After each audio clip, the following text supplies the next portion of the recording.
America Iran ആക്രമണങ്ങൾക്ക് പിന്നാലെ ഇപ്പോഴിതാ റഷ്യ യുക്രൈനും വമ്പൻ ആക്രമണം തുടങ്ങിയിരിക്കുന്നു എന്നുള്ള വാർത്തകൾ പുറത്തു വരുന്നു.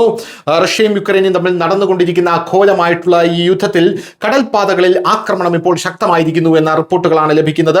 യുക്രൈനിലെ ഒഡേസയിലുള്ള ചോർണോമോസ്ക് തുറമുഖത്ത് റഷ്യ അതിന്റെ അത്യാധുനിക ജെറ്റ് എഞ്ചിൻ ഗെറാൻ 4 ഡ്രോൺ ഉപയോഗിച്ച് വൻ ആക്രമണം അഴിച്ചുവിട്ടു എന്ന വാർത്തകൾ നമുക്ക് ലഭിക്കുന്നു. ഈ ആക്രമണത്തിൽ ഒരു യുക്രൈനിയൻ ചരക്ക് കപ്പലിനും ഒരു മത്സ്യബന്ധന ബോട്ടിനും സാരമായ കേടുപാടുകൾ സംഭവിച്ചു. കപ്പലിൽ ഭയാനകരമായ തീപിടുത്തവും ഉണ്ടായി. ഈ കൃത്യമായ ഡ്രോൺ ആക്രമണത്തിന്റെ വീഡിയോയും റഷ്യൻ സൈന്യം ഇപ്പോൾ പുറത്തുവിട്ടിട്ടുണ്ട് എന്നാണ് അറിയാൻ സാധിക്കുന്നത്. മറുവശത്ത് യുക്രൈന്റെ ഡ്രോൺ സേനയും കടലിൽ തിരിച്ചടിച്ചു. 10 എണ്ണ ടാങ്കറുകൾ ഉൾപ്പെടെ 14 രഹസ്യ റഷ്യൻ കപ്പലുകൾ, അതായത് ഷാഡോ ഫ്ലീറ്റ്, അവരുടെ സേന നടത്തിയ ഓപ്പറേഷൻ ലക്ഷ്യമിട്ടിട്ടുണ്ടെന്ന് യുക്രൈനിയൻ സൈന്യത്തിന്റെ ഡ്രോൺ ഫോഴ്സ് കമാൻഡർ അവകാശപ്പെട്ടു എന്നുള്ള വാർത്തകളാണ് നമുക്ക് ലഭിക്കുന്നത്.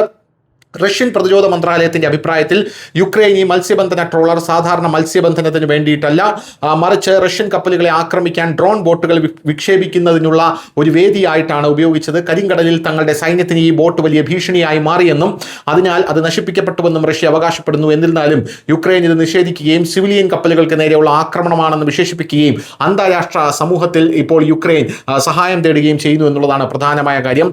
ഈ ആക്രമണത്തിൽ ഉപയോഗിക്കുന്ന റഷ്യയുടെ ജെറാൻ 4 ഡ്രോൺ സാധാരണ ഡ്രോണിനേക്കാൾ മാരകമാണ്. ഇതിന് ഒരു ജെറ്റ് എഞ്ചിൻ ഉള്ളതിനാൽ വളരെ ഉയർന്ന വേഗത്തിൽ ദീർഘദൂരം സഞ്ചരിക്കാൻ ഇതിന് കഴിയും.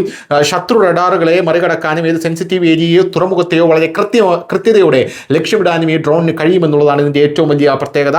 എന്തായാലും ധാന്യങ്ങളും ആയുധങ്ങളും കയറ്റുമതി ചെയ്യുന്നതിനുള്ള യുക്രൈന്റെ ഒരു പ്രധാന മാർഗമാണ് കരിങ്കടൽ എന്ന് പറയുന്നത്. യുക്രൈന്റെ സാമ്പത്തിക നട്ടെല്ല് തകർക്കാൻ റഷ്യ ഈ തുറമുഖങ്ങളെ ലക്ഷ്യമിടുന്നു. തുടർച്ചയായുള്ള ആക്രമണങ്ങൾ കാരണം ഈ കടൽപാതയിലൂടെ വ്യാപാരം ഇപ്പോൾ വളരെ അപകട സാധ്യതയുള്ളതായി മാറിയിരിക്കുന്നു എന്നാണ് നമുക്ക് മനസ്സിലാക്കാൻ സാധിക്കുന്നത്. News desk news Malayalam.